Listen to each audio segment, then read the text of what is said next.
The curse of the Billy Goat, the curse of the Bambino, the Madden curse, all well-known sports curses, and all have come to an end. Here's to New York sports' longest curse coming to an end in a few weeks. This is the Nacirema.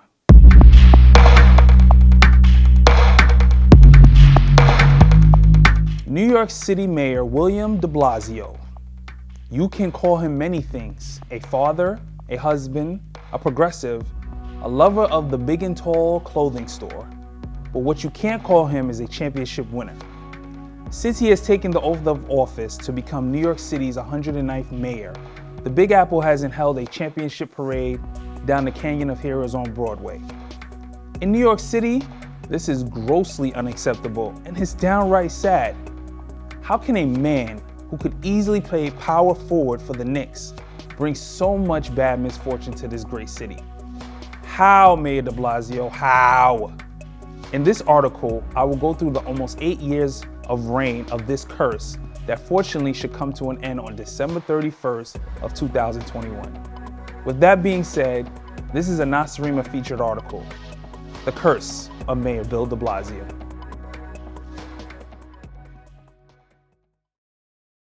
The Curse of Mayor Bill de Blasio. Quote, "We made it here by believing in each other. We believe in every guy on this team." End quote. New York Giants defensive end Justin Tuck. Quote, "Honestly, we wouldn't be here today without your support." Well, that quote, today, end quote, Tuck was referring to was February 7th, 2012, over 9 years ago, and for the purpose of this article, 295 days before January 1st, 2014.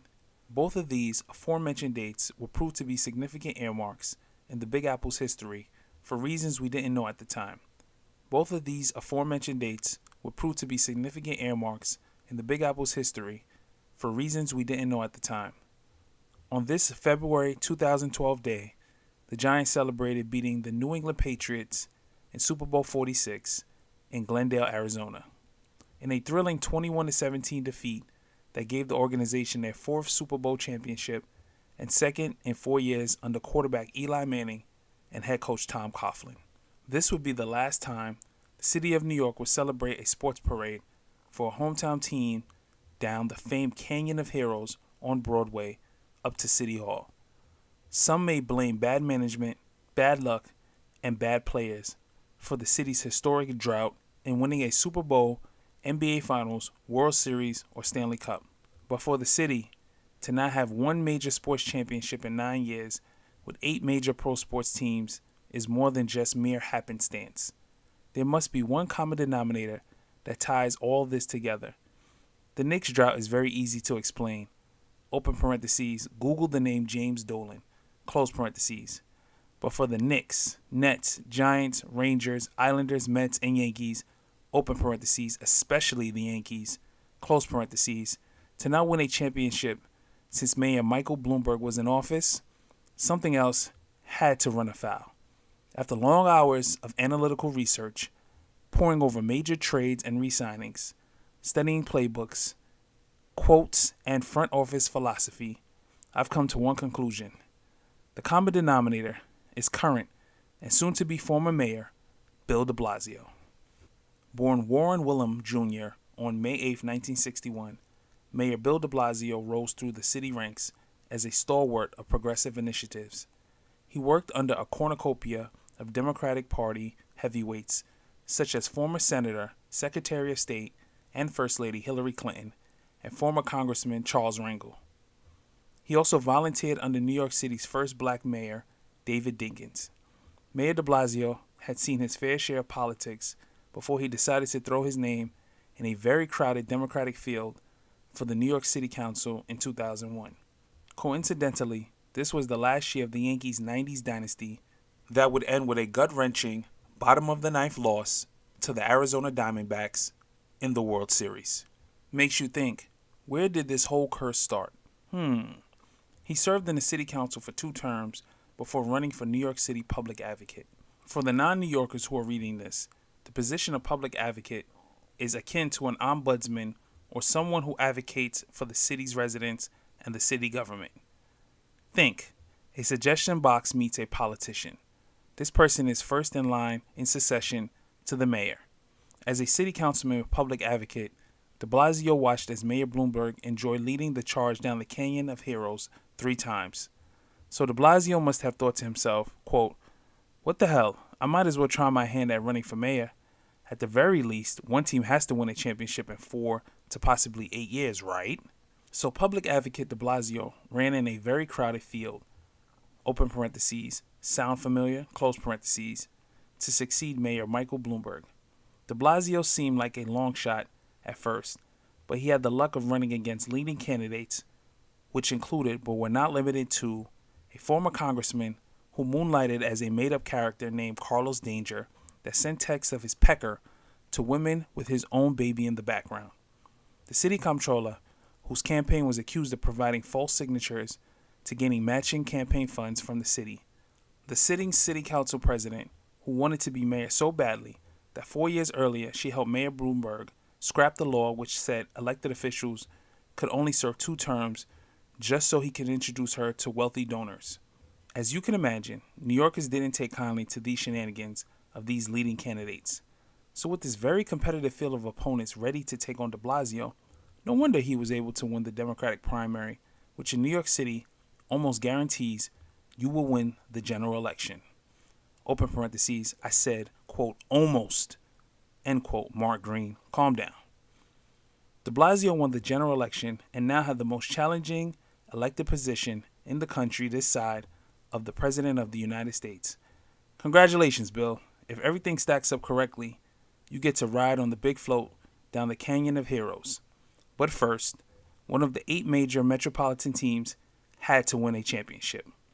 With the Giants winning 2 Super Bowls in the 7 years before he was inaugurated, the Knicks with a top 10 NBA player in Carmelo Anthony, and the Yankees, who are always in championship conversation thanks to their own vaccination to the luxury tax, what could go wrong?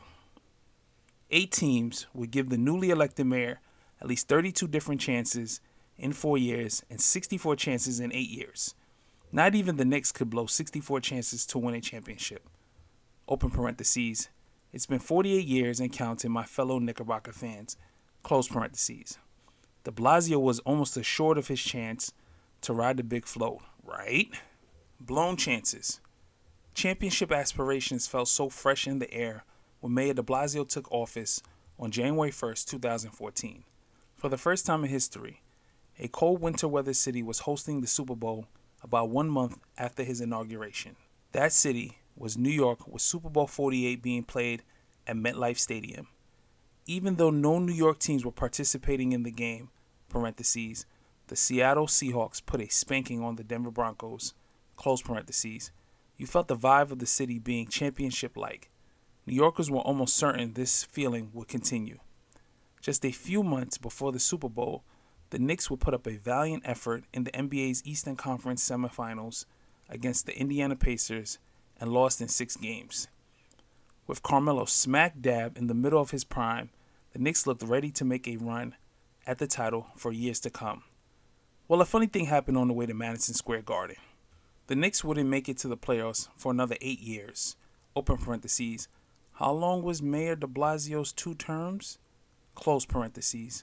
Cycling through 7 head coaches, 3 team presidents, several missed superstar free agents, open parentheses. They really had the audacity to go play for the Brooklyn Nets, who I will certainly get to later. Close parentheses. And one major tank job that didn't land them the once-in-a-lifetime talent they thought they would get, but instead landed them southpaw and Indochino model R.J. Barrett, open parentheses, who was turning out to be a nice consolation prize, by the way, close parentheses. The Yankees haven't been to a World Series since 2009. That is an eternity for the franchise nickname, quote, the Evil Empire, end quote. The Giants have been to the playoffs only 1 time during de Blasio's tenure, but a certain boating trip to Miami a few days before their playoff game in 2017 sort of derailed their chances against the Green Bay Packers in a wild card game. Open parentheses, the Timberland boat ride can't ever escape my mind. Close parentheses. The Jets haven't made the playoffs since President Obama's first term open parentheses. We are all praying that Zach Wilson is the answer, close parentheses. The Islanders have been the definition of mediocrity, making the playoffs 6 out of the last 10 years, but never advancing to the conference finals. They also have been nomads, occupying 3 different homes in the last 3 years. They opened a sparkling new UBS Arena in Elmont this past fall, open parentheses. They are so not going to miss the obstructive views of the Barclays Center, close parentheses. But with all this dismal history I just presented, you have to ask yourself, quote, in spite of Mayor de Blasio's obvious ties to the demise of the aforementioned franchises, there had to be times where our lovely New York teams came oh so close to winning a championship, end quote. Correct? Oh so close. I'm convinced that the saying, quote, close but no cigar, end quote, was coined in anticipation of describing the 8 years Mayor de Blasio reigned over Gotham. New York teams came within a series, a game, a scandal, or an injury from winning it all. Let's start with the 2014 Rangers. This team hadn't been to the Stanley Cup Finals since Mark Messier broke their 54-year championship drought in 1994. The Rangers did qualify for the playoffs 7 of the last 8 years before their Stanley Cup Finals run in 2014. But 6 months after Mayor de Blasio took office, open parentheses, he took the oath of office smack dab in the middle of a great season, close parentheses. The Rangers lost the Stanley Cup Finals 4-1. One could wonder that if de Blasio didn't take the oath of office a few months before the finals, would the Rangers be drinking from Lord Stanley's cup in June 2014? Then there are the 2015 Mets.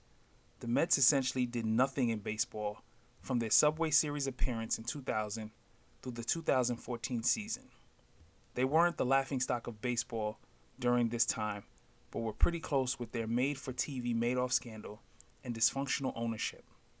The one bright spot was in 2006, which was their only playoff appearance during this time. The Mets were one win away from the World Series while playing against the St. Louis Cardinals in the National League Championship Series. Mets left fielder Endy Chavez made one of the most iconic catches to rob Cardinals third baseman Scott Rowland of a home run that would have given the Cardinals a 2-run lead. Instead, the game stayed tied. The Cardinals eventually took the lead, and the Mets had a chance to tie in the bottom of the ninth. Their star free agent acquisition, Carlos Beltran, came to the plate as the tying run with 2 outs. 3 pitches and an Adam Wainwright curveball later, Beltran struck out, and the Mets' lone playoff appearance during the aforementioned 15-year period was over. I didn't, open parentheses, and still don't, close parentheses, feel so bad for them because they fired Brooklyn's own Willie Randolph as their manager almost 2 years later. As the great philosopher Sean Corey Carter, parentheses, Jay-Z, close parentheses, once said, quote, can't fuck with Brooklyn, close quote. 9 years later, in 2015, the Mets made a very surprising run to the World Series. Bolstered by strong pitching and consistent bats, the Mets squeaked by the heavily favored Los Angeles Dodgers in the division series and swept the Chicago Cubs in the NLCS. They faced the small market but defending American League champion Kansas City Royals. The Royals were very talented with the right mix of young players and veterans. But Mayor de Blasio probably could taste the champagne and had his parade sash ready for his first parade as mayor. I mean, what could go wrong? Open parentheses. You get the theme by now. Close parentheses. The Mets were not playing a baseball blue blood like the Red Sox or Yankees in the World Series. They were playing the small market Royals, who in the years leading up to their 2000 World Series run was a doormat and glorified minor league team for the rest of baseball. But as fate would have it, the Royals dominated the series and won in 5 games. His Honor de Blasio would have to continue practicing his parade wave in Gracie Mansion for his next opportunity at a parade. Which brings us to the ultimate tease of all teases, the 2020-2021 Brooklyn Nets. The team that would get Mayor de Blasio that long-awaited parade, open parentheses, maybe down Flatbush Avenue, close parentheses, in his last year in office. Everything lined up perfectly for the mayor, the Nets, and the city to celebrate a parade for the NBA's newest juggernaut. 2 years prior, the Nets had signed an arguably top 10 all-time NBA player in Kevin Durant. They also signed perennial All-Star and the world's best anti-vaccine basketball dribbler, Kyrie Irving. They not only signed a championship caliber duo in Durant and Irving, they also derailed their crosstown rival Knicks' plans to sign them as well. The only catch was that Durant would sit out his first season as a Net due to an Achilles injury he sustained a few weeks before his Nets signing while playing in the NBA Finals with the Golden State Warriors. But Nets fans were willing to wait a year to see their superstars play together. This also didn't deter Commandante de Blasio's timetable of leading a parade, as the Nets would be surefire favorites to win the championship in de Blasio's last year in office in 2021. Nets fans were so sure they were going to hoist the Larry O'Brien NBA trophy that they even started the hashtag 2021, open parentheses, I will never forget these shenanigans, smiley face, close parentheses, while in the year 2019. The Nets had a very respectable 2019-2020 season, playing the playoffs during the most turbulent year in sports history due to a once-in-a-lifetime pandemic. They made the playoffs in the NBA bubble in Orlando, but were swept in 4 games by the defending champion Toronto Raptors. Nets fans weren't worried. Remember, hashtag 2021. After that season, they hired Hall of Fame point guard Steve Nash as their head coach. Some were worried about his experience, as he'd never been an NBA head coach or an assistant before. But the theory amongst fans, observers, and everyone around the league was that the Nets' 2 superstars, Durant and Irving, wholeheartedly signed off on this. Most NBA observers know that NBA superstars signing off on the head coach is the only thing that really matters. So now we enter the 2020, hashtag 2021 season, and the Nets are heavily favored. Most experts had the Nets at least coming out of the Eastern Conference, if not winning the finals. But the Nets came into the regular season pretty mediocre.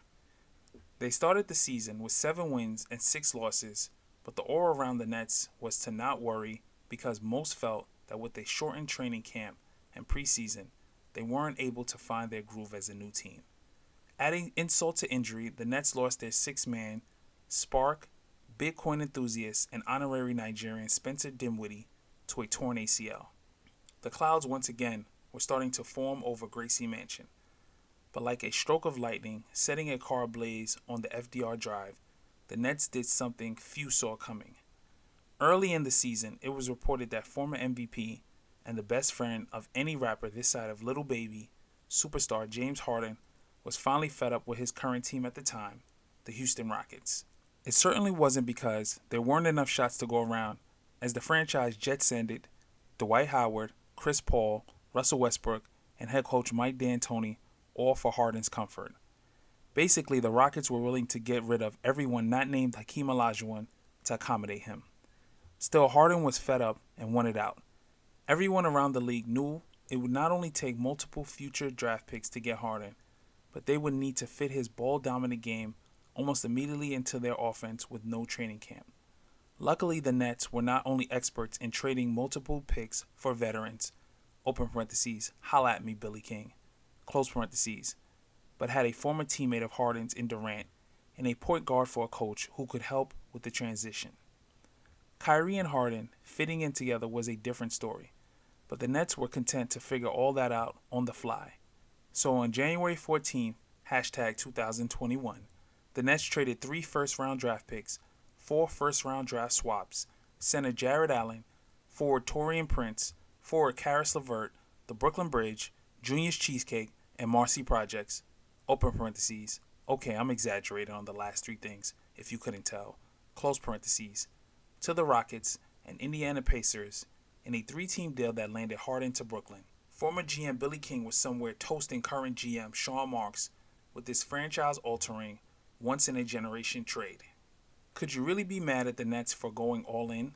They were middling at 500 and just lost their 6-man. With this trade, his Honor de Blasio could see the confetti pouring down his 6'8" frame. There was no stopping the surefire NBA championship parade that was surely coming. LeBron be damned, the new Brooklyn Nets had arrived. Indeed, the Nets had arrived and they had the record to show for it. They won almost 70% of the rest of their regular season games, after the trade, and that was with Durant and Irving missing 37 and 18 games respectively. The Nets finished second in the Eastern Conference and more importantly were completely healthy heading into their first round series with the Boston Celtics. The Nets ran through the Celtics as fast as the Nathan hot dog eating contest at Coney Island East July 4th. It wasn't even close as the Nets beat them in 5 games by an average of 15.5 points.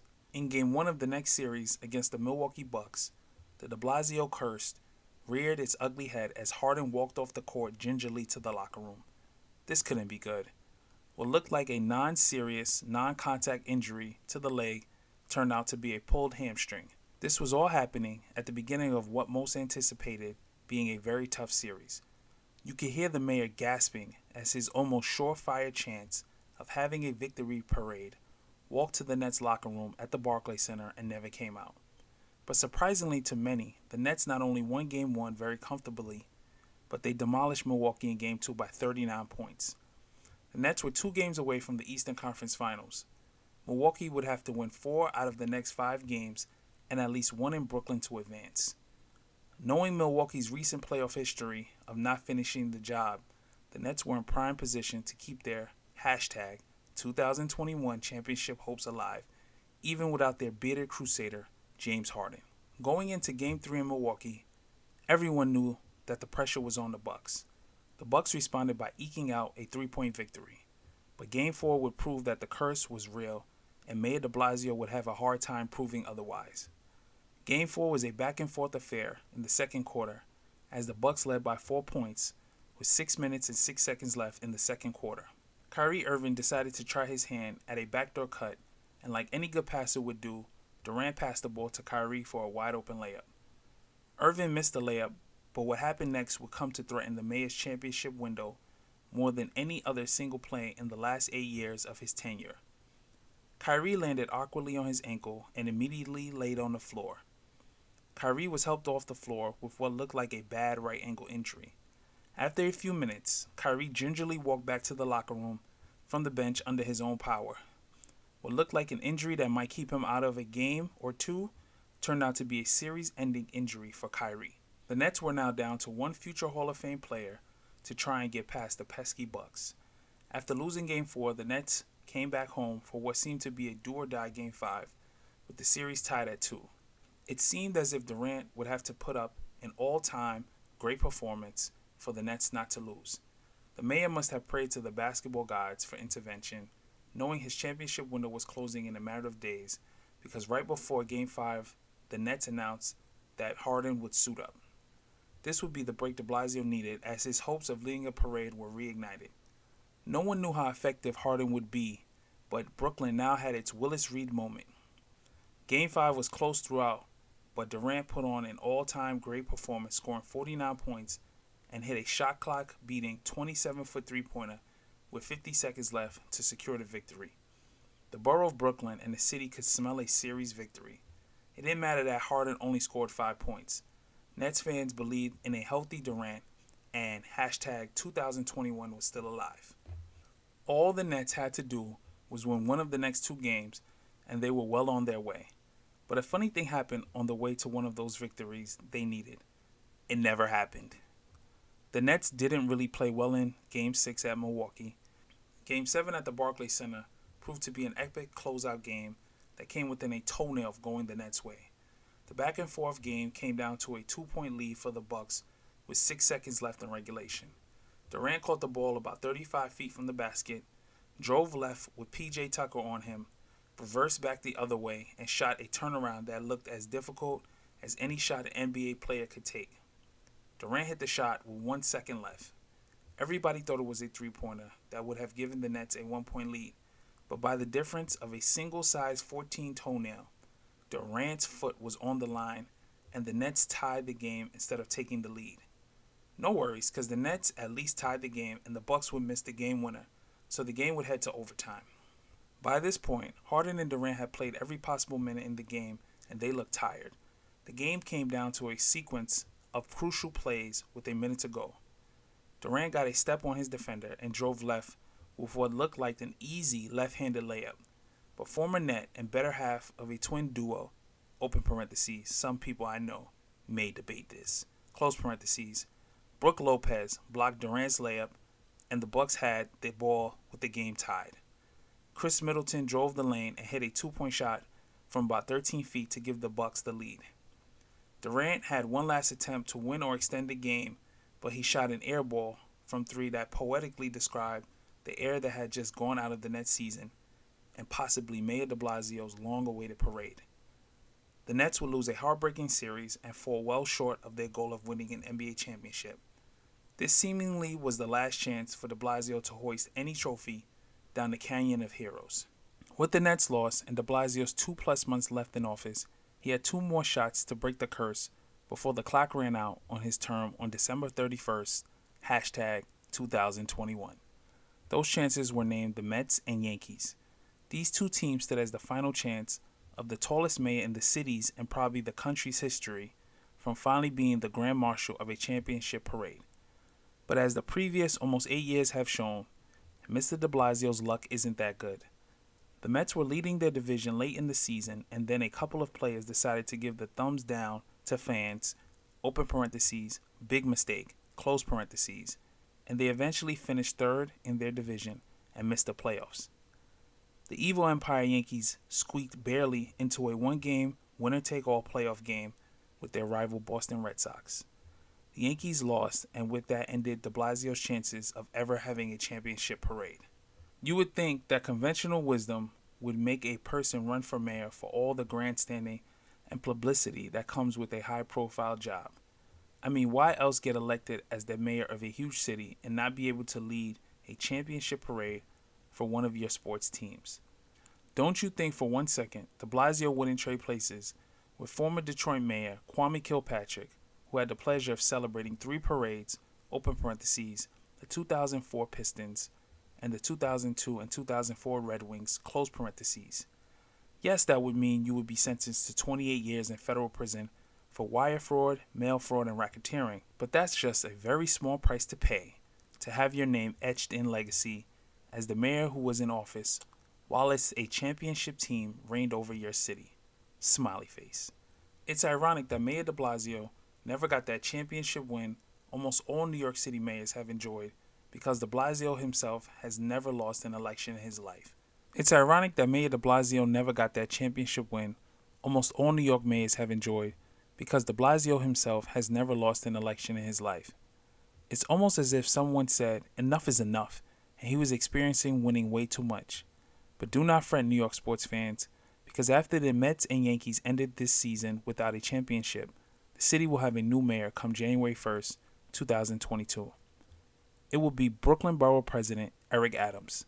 Let's hope for the city's sake that Adams won't suffer the same fate as his predecessor. But I would caution any locality that may end up with Bill de Blasio as his representative in state or national politics, open parentheses. It's being reported that de Blasio could end up running for New York State governor, close parentheses. If that is the case and de Blasio continues his impressive streak of electoral wins, the Buffalo Bills should beware. The curse of Mayor Bill de Blasio may rain upon your city worse than a Scott Norwood missed field goal. This has been a Nacirema featured article, The Curse of Mayor Bill de Blasio. Please subscribe, comment, share, and let us know what you think about the article. Remember, power to the informed. This is the Nacirema.